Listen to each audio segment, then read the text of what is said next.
الحمد لله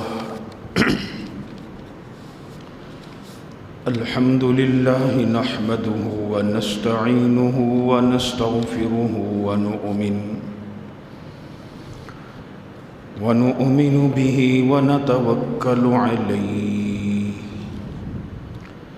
ونعوذ بالله من شرور أنفسنا ومن سيئات أعمالنا من يهده الله فلا مضل له ومن يضلله فلا هادي له ونشهد أن لا إله إلا الله وحده لا شريك له ونشهد أن سيدنا وسندنا وحبيبنا ومولانا محمدا عبده ورسوله وصلى الله تعالى عليه وعلى آله وأصحابه أما بعد فأعوذ بالله من الشيطان الرجيم بسم الله الرحمن الرحيم ما كان محمد أبا أحد من رجالكم ولكن رسول الله وخاتم النبيين وكان الله بكل شيء عليما قال النبي صلى الله عليه وسلم أنا خاتم النبيين لا نبي بعدي أو كما قال عليه الصلاة والسلام بلغ العلا بكماله كشف الدجى بجماله حسنت جميع خصاله صلوا عليه وآله مولاي صل وسلم دائما أبدا على حبيبك خير خلق كلهم إله نجني من كل زيغ بجاه محمد مولى الكريم وهب لي في مدينته قرارا وبعد الموت دفنا بالبقيع. حضرات محترم اور سامعین مکرم، ابھی قرآن حکیم فرقان حمید سے چند کلمات مقدسہ کی تلاوت کی ہے، اور آقا دو جہاں صلی اللہ علیہ وسلم کا ایک ارشاد مبارک پڑھا ہے. دعا کریں کہ اللہ کریم مجھے صحیح بیان کرنے کی توفیق عطا فرمائے اور ہم سبھی کو اس پر عمل کرنے کی توفیق عطا فرمائے. دین اسلام کی جو بنیاد ہے وہ ان نظریات اور عقائد پر ہے کہ جو اللہ اور اللہ کے نبی صلی اللہ علیہ وآلہ وسلم نے ہمیں دے دی ہے. اگر ہم عمل جتنا اچھا بھی کر لیں لیکن عقائد یا نظریات ہمارے وہ نہیں ہیں کہ جو ہمیں دیے گئے، تو اللہ کے ہاں ہمارا کوئی عمل قابل قبول نہیں ہے. یوں سمجھ لیجئے کہ ایک مسلمان اور ایک کافر میں فرق ان نظریات اور عقائد کی وجہ سے ہوتا ہے کہ جو مسلمان تو اس پر یقین اور ایمان لاتا ہے، کافر اس پر ایمان نہیں لاتا. اب ایک بندہ اگر کافر ہے تو بھائی اس کے منہ پر تو نہیں لکھا ہوا وہ کافر ہے، تو کیسے معلوم ہوگا کہ وہ دین اسلام سے خارج ہے؟ کہ جب اس کا عقیدہ، اس کا نظریہ اس کا بلیف یا اس کا بلیو ایسی چیز پر ہے کہ جو دین نہیں دے رہا، ایسا عقیدہ ہے کہ جس کی مخالفت دین کر رہا ہے، ایسا نظریہ ہے کہ جس کی مخالفت دین اسلام اور اس کے ماننے والے کرتے ہیں، تو وہ نہ صرف نظریہ ناقابل قبول ہے بلکہ اس ایمان والے کا ایمان بھی ناقابل قبول، وہ جتنا مرضی اپنے آپ کو صاحب ایمان کہہ دے۔ تو دین اسلام کی جو اصل بنیاد ہے وہ اعمال سے پہلے عقائد پر ہے۔ اب دیکھیں، ایک بندہ اگر مسلمان ہوتا ہے تو آپ اسے کہتے ہیں کہ بھائی کلمہ پڑھ لیں، آپ اسے یہ نہیں کہیں گے کہ بھائی تو زکوٰۃ شروع کر دے دینا، یا آپ ایسا کریں کہ وضو کر کے نماز پڑھ لیں۔ آپ کہیں گے بھائی پہلے کلمہ پڑھ لو، اس کے بعد باقی اعمال کر لو۔ اور یہ کلمہ کیا چیز ہے؟ کلمہ دراصل ان عقائد اور ان نظریات کو بیان کرنے والا ہے کہ جو ایک مسلمان کے لیے لازم ہوتے ہیں۔ ہم جیسے کلمہ پڑھتے ہیں لا الہ الا اللہ محمد الرسول اللہ صلی اللہ علیہ وسلم، کہ اللہ کے سوا کوئی نہیں، اور محمد صلی اللہ علیہ وسلم اللہ کے رسول ہیں۔ اب یہ دو حصے آ چکے۔ اب اگر ایک بندہ کہے کہ میں لا الہ الا اللہ کو مانتا ہوں کہ اللہ کے سوا کوئی نہیں، تو ہم کہیں گے بھئی آپ مومن نہیں ہیں جب تک آپ اس کا اقرار نہیں کریں گے کہ محمد الرسول اللہ، کہ محمد صلی اللہ علیہ وسلم اللہ کے رسول بھیجے ہوئے۔ آپ غور کریں، جو مشرکین مکہ تھے یہ بھی اللہ کو مانتے تھے، یہودی ہیں یہ بھی اللہ کو مانتے ہیں، عیسائی ہیں یہ بھی اللہ کو مانتے ہیں، لیکن وہ بنیاد جو دین اسلام دے رہا ہے کہ محمد الرسول اللہ، محمد صلی اللہ علیہ وسلم اللہ کے رسول ہیں، وہ اس کو نہیں مانتے۔ جب اس کو نہیں مانا تو وہ مشرکین مکہ بن گئے، اس کو نہیں مانا اللہ نے فرمایا کفروا من اہل الکتاب بن گئے، اس کو نہیں مانا تو یہ نصارہ بن گئے۔ لیکن جو اس کو مانتا ہے وہ یا ایھا الذین آمنوا کے خطاب میں آ جاتا ہے۔ تو میں عرض یہ کرنا چاہ رہا ہوں کہ جس طرح اللہ کو ماننے میں سب سے اہم چیز یہ ہے کہ آپ اللہ کو ایک مانیں۔ بھئی ایک بندہ اللہ کو مانتا ہے، اللہ کو ایک نہیں مانتا، وہ مومن نہیں۔ عقیدہ ربوبیت میں، عقیدہ الوہیت میں یہ لازم ہے کہ ایک بندہ نہ صرف اللہ کو مانے، اس کی ذات کا اقرار کرے، بلکہ یہ بھی لازم ہے اس کو وحدہ لا شریک مانے۔ تو اسی طرح یہ سمجھ لیجئے کہ عقیدہ رسالت میں یہ لازم ہے کہ وہ صرف یہ نہ مانے کہ جناب محمد صلی اللہ علیہ وسلم سرکار دو عالم صلی اللہ علیہ وسلم اللہ کے رسول ہیں، بلکہ وہ یہ بھی مانے کہ وہ آخری رسول، آخری نبی ہیں۔ جس طرح عقیدہ ربوبیت کامل نہیں ہے کہ جب تک توحید نہیں ہوگی، اسی طرح عقیدہ رسالت کامل نہیں ہے جب تک ختم نبوت پر ایمان نہیں ہوگا۔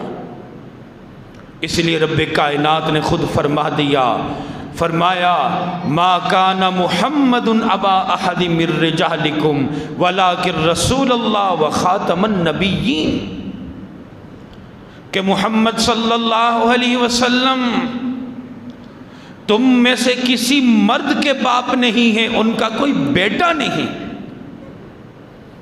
لیکن وہ اللہ کے بھیجے ہوئے ہیں۔ اللہ کے پیغام کو پہنچانے والے ہیں، اللہ کی بات کرنے والے ہیں، اللہ کے پیغام کو لوگوں تک پہنچانے والے ہیں۔ وخاتم النبیین، اور آقا علیہ الصلوۃ والسلام وہ عظیم ہستی ہیں کہ جن پر نبوت کی تکمیل ہو گئی، خاتمہ ہو گیا۔ اب کسی قسم کا کوئی نبی نہیں، اب کسی قسم کا کوئی رسول نہیں۔ اور یہ عقیدہ ختم نبوت قرآن مجید میں تقریباً 110 آیات ہیں کہ جن آیات میں اس عقیدہ ختم نبوت کے بارے میں اللہ نے ہمیں تعلیم دی ہے۔ جناب نبی اکرم صلی اللہ علیہ وسلم کی تقریباً 200 سے زائد احادیث ہیں کہ جن میں آقا نے یہ بیان فرما دیا، بھائی میرے بعد کوئی نبی نہیں ہے، میرے بعد کسی نبی کا انتظار نہ کرنا۔ بعض لوگ یہ خیال کرتے ہیں کہ جی عقیدہ ختم نبوت جو ہے یہ اتنا اہم کیوں ہے؟ تو علماء فرماتے ہیں، فرمایا کہ دیکھیے، ایک ہے نبی اکرم صلی اللہ علیہ وسلم کے اعمال جن کو ہم سنت کہتے ہیں، اور ایک ہے جناب نبی اکرم صلی اللہ علیہ وسلم کی ذات مقدسہ۔ تو ایک بندہ جو عمل کی پیروی کرتا ہے وہ اعمال کی حفاظت کر رہا ہے، جو ختم نبوت کے عقیدے کو مانتا ہے وہ ذات رسول مقبول صلی اللہ علیہ وسلم کا دفاع کر رہا ہے، اس کی حفاظت کر رہا ہے۔ کہ ختم نبوت کا عقیدہ یہ آقا علیہ الصلوۃ والسلام کی ذات سے تعلق رکھتا ہے۔ اور یہ ماہ ستمبر جو جا رہا ہے، اس ماہ ستمبر میں ہمارے پاکستان میں 1974 میں 1974 میں جب 7 ستمبر کا دن آتا ہے تو عقیدہ ختم نبوت کی گویا کہ تجدید کا دن ہوتا ہے، کیونکہ اس دن میں پاکستان کی پارلیمنٹ نے اپنی کانسٹیٹیوشن میں، اپنے آئین میں اس چیز کو درج کر لیا تھا کہ بھائی مسلمان وہ ہوگا کہ جو آقا علیہ الصلوۃ والسلام کی ختم نبوت پر ایمان لائے گا، اور جو ایمان نہیں لائے گا وہ چاہے احمدی ہے، قادیانی ہے، وہ کافر ہے، وہ غیر مسلم ہوگا۔ یہ آئین میں درج ہے۔ بعض لوگ خیال کرتے ہیں کہ جی یہ ختم نبوت کے پیچھے جی یہ مولوی حضرات بڑی باتیں کرتے رہتے ہیں، یہ مولوی ہی پیچھے پڑے رہتے ہیں، بھائی ختم نبوت کی بات۔ بھائی یہ صرف مولویوں کا عقیدہ نہیں ہے، یہ بلکہ اسلام کا بنیادی مطالبہ ہے۔ آپ تاریخ اٹھا لیجئے، پارٹیشن سے پہلی کی بات آپ دیکھ لیجئے، جب 1935 میں 1935 میں بہاولپور کے اندر سیشن کورٹ نے ایک ججمنٹ دی تھی۔ وہ ججمنٹ کیا تھی کہ بھئی قادیانی کافر ہے۔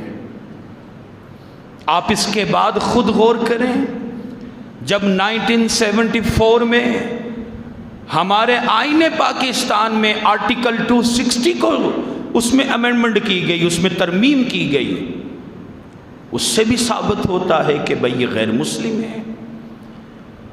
آپ 1984 کو دیکھ لیجئے، تاریخ پڑھ لیجئے، جب ہمارے پاکستان میں تعزیرات ہند PPC جس کو پاکستان پینل کوڈ کہا جاتا ہے، اس کے اندر سیکشن 298 کو ایڈ کیا گیا۔ وہ کیا بتاتا ہے آپ اس کو پڑھ لیجئے۔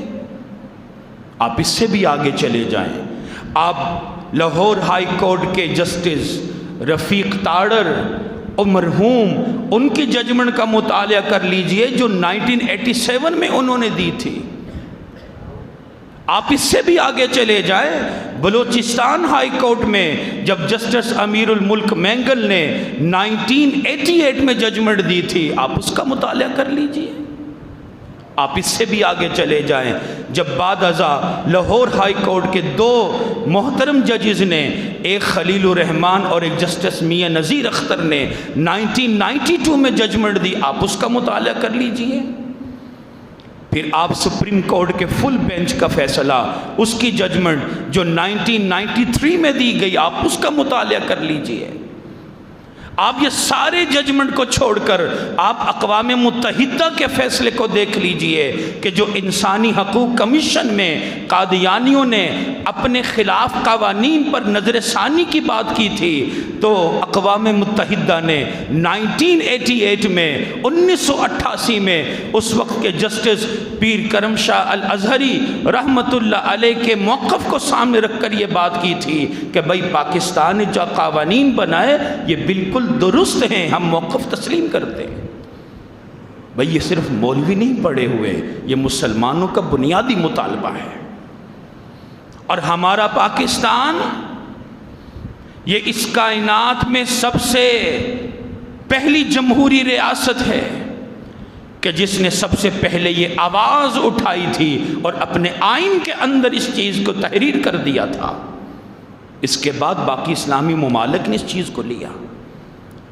تو یہ کہہ دینا کہ بھئی مولوی ہی پیچھے پڑے رہتے ہیں، بھئی یہ مولویوں کا مسئلہ نہیں ہے، یہ ایمان کا مسئلہ ہے۔ ایک مسلمان کا فرض ہے کہ وہ آقا علیہ السلام کی ختم نبوت پر غیر مشروط ایمان لے کر آئے،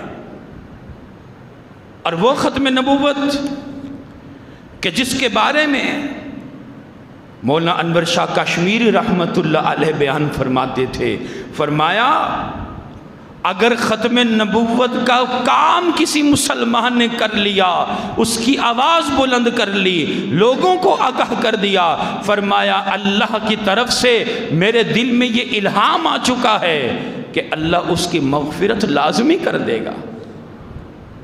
یہ اتنا بڑی بات ہے۔ جناب نبی اکرم صلی اللہ علیہ وسلم کے زمانے مبارک میں آپ کو پتہ ہے اسلام کے دفاع کے لیے غزوات لڑے گئے۔ کچھ تاریخ کی کتابوں میں 27 غزوات کا ذکر ملتا ہے، کچھ میں 29 غزوات کا۔ اور یہ سارے غزوات کو آپ اٹھا کر یہ دیکھ لیجئے کہ ان غزوات میں جو آقا علیہ السلام نے جن کو خود لیڈ کیا، مسلمان شہداء آپ کو ملیں گے کہ وہ تقریباً 260 کے قریب تھے۔ 260 کی تعداد ملتی ہے کہ جو صحابہ شہید ہوئے۔ آقا علیہ السلام جب اس دنیا سے پردہ فرما گئے تو ختم نبوت کا مسئلہ جاگ اٹھا، اور کچھ بدبختوں نے جس میں مسیلمہ کذاب تھا جھوٹی نبوت کا دعویٰ کیا، جناب سیدنا صدیق اکبر رضی اللہ تعالی عنہ نے اس کے خلاف جہاد کیا، اور جب اسلام کا دفاع ہوا 260 شہداء ہیں، لیکن جب ختم نبوت کا دفاع ہوا ایک ہی جنگ میں جو جنگ یمامہ کے نام پر لڑی گئی، اس میں ختم نبوت کے دفاع میں تقریباً 1200 صحابہ نے اپنی شہادت پیش کر دی۔ کہتے ہیں یہ معمولی مسئلہ ہے، معمولی مسئلہ نہیں ہے بھئی، ختم نبوت پر تو ہمارا ایمان کھڑا ہے۔ ہم مسلمانوں کے پاس اور کچھ بھی نہیں ہے، صرف 2 چیزیں ہیں، ایک اللہ کی توحید ہے، ایک اپنے آقا کی ختم نبوت ہے۔ یقین جانیے یہ 2 ہی چیزیں رہ گئی ہیں، ہم سے نمازیں نکل گئیں، زکوٰۃ نکل گئی، حج نکل گیا، عمرہ نکل گیا، جہاد نکل گیا، لیکن یہ 2 چیزیں آج بھی موجود ہیں، اور یہی وجہ ہے کہ اللہ نے اس کائنات کو قائم رکھا ہوا ہے، کیونکہ اس 2 چیزوں کو ماننے والے موجود ہیں۔ تو اس لیے عقیدہ ختم نبوت کو آپ قرآن سے دیکھ لیجئے، احادیث مبارکہ میں پڑھ لیجئے، آپ قرآن کا مطالعہ کریں۔ ہم جب نماز ادا کرتے ہیں تو ہم تلاوت کرتے ہیں سورہ فاتحہ کی، اور ہم کہتے ہیں الحمدللہ رب العالمین۔ آپ قرآن کریم میں غور کریں تو اللہ تعالیٰ نے یہ عالمین کا لفظ 4 مقامات پر ذکر کیا ہے۔ ایک اپنی ربوبیت کا ذکر آیا، الحمدللہ رب العالمین۔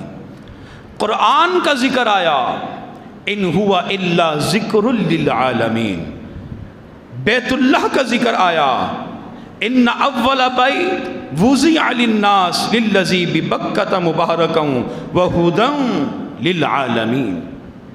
اور جب آقا علیہ الصلوۃ والسلام کی رحمت کا ذکر آیا، وما ارسلناک الا رحمۃ للعالمین، تو علماء فرماتے ہیں کہ رب ایک ہے کیونکہ وہ سب جہانوں کو پالنے والا، قبلہ ایک ہے، تمام مسلمان اس کی طرف منہ کرنے والے، کتاب ایک ہے جو ہدایت ہے قیامت تک، تو پھر نبی آخر الزمان صلی اللہ علیہ وسلم بھی وہ واحد ہیں جو خاتم النبیین ہے، اب ان کے بعد کوئی نبی نہیں ہے، جو پورے جہان کے نبی ہیں۔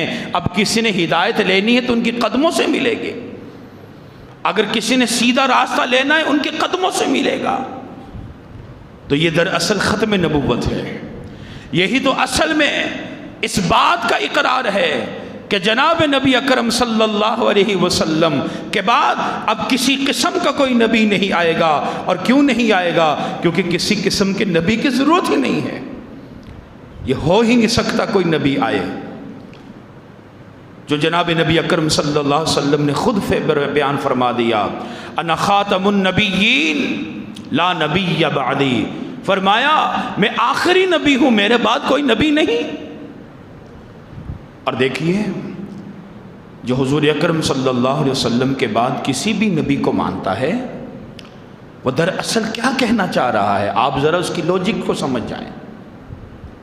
ہم جب اپنے نبی کو آخری نبی مانتے ہیں تو گویا کہ ہم یہ اقرار کر رہے ہیں بھئی ہمارے نبی کے بعد ہمارے نزدیک کسی کی بات کی کوئی اہمیت نہیں، ہمارے نبی کے بعد اب کوئی ہادی نہیں، ہمارے نبی کے بعد اب کوئی ایسا نہیں کہ جس پر تکمیل دین ہو جائے۔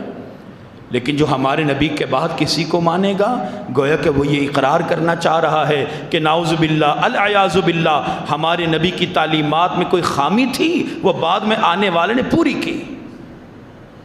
تو ختم نبوت کا مطلب کیا ہے؟ کہ جس طرح ہم یہ مانتے ہیں کہ ہمارے نبی آخری نبی ہیں، ہم یہ بھی مانتے ہیں آپ کی بات بھی حتمی ہے، آپ کی بات کے بعد بھی کسی کی بات کی ضرورت نہیں ہے، اہمیت نہیں ہے۔ جو آقا نے کہہ دیا وہ سر تسلیم خم ہے، جو آقا نے فرما دیا وہ اس سے آگے ہدایت نہیں ہے۔ یا ایھا الذین آمنوا لا تقدموا بین یدی اللہ ورسولہ، اے ایمان والو میرے نبی سے آگے مت بڑھنا، حتمی بات وہی جو میرے نبی نے فرما دی، آخری بات وہی جو میرے نبی نے فرما دی، ہدایت وہی جو میرے نبی نے ڈیلیور کر دی، اصل میں چیز وہی جو میرے نبی نے عطا کر دی۔ وما آتاکم الرسول فخذوا وما نہاکم عنہ فانتہوا قل اطیعوا اللہ والرسول ان تطیعوہ فاہتدوا۔ قرآن تو بڑی باتیں کہہ رہا ہے کہ اگر تم ان کی اطاعت کرو گے تہتدوا، تم ہدایت پر آ جاؤ گے۔ تو لہٰذا یہ ختم نبوت معمولی مسئلہ نہیں ہے، لہٰذا ہم سب اپنے اس عقیدے کی حفاظت کریں۔ اور دنیاوی لالچ میں بھئی کوئی بیرون ملک جانا چاہتا ہے، اسے کہا جاتا ہے بھئی اپنے مذہب کے خانے کے اندر تم اپنے آپ کو قادیانی شو کروا دو تو تمہارا ویزا لگ جائے گا۔ وہ کہتا اچھا یہ تو معمولی بات ہے۔ بھئی یہ معمولی بات نہیں ہے، ہم اللہ کے نبی کے دشمن نہیں بن سکتے، اللہ کے نبی کے مخالف نہیں بن سکتے، اللہ کے نبی کے خلاف نہیں جا سکتے۔ دنیا ایک سے دو ہو جائے، مسلمان وہ ہوتا ہے جو اپنی گردن تو کٹوا سکتا ہے لیکن آقا علیہ الصلوۃ والسلام کی حرمت، آپ کی ناموس، آپ کی ختم نبوت پر آنچ نہیں آنے دیتا۔ اصل میں اسلام وہ ہے۔ تو بہرحال اس عقیدے کی حفاظت ہم کریں، اپنے بچوں کو تعلیم دیں، چھوٹے بچوں کو بتائیں بھئی یہ معمولی مسئلہ نہیں ہے، آقا علیہ الصلوۃ والسلام کو آخر نبی ماننا لازم ہے۔ بہرحال آخر میں جناب چودھری منیر صاحب ہیں مکہ الیکٹرک سٹور والے، ان کا انتقال ہو چکا ہے، ان کے ورثاء کی طرف سے اعلان ہے کہ ان کے لیے دعائیں مغفرت کریں، دعا کر اللہ تعالیٰ جو کہا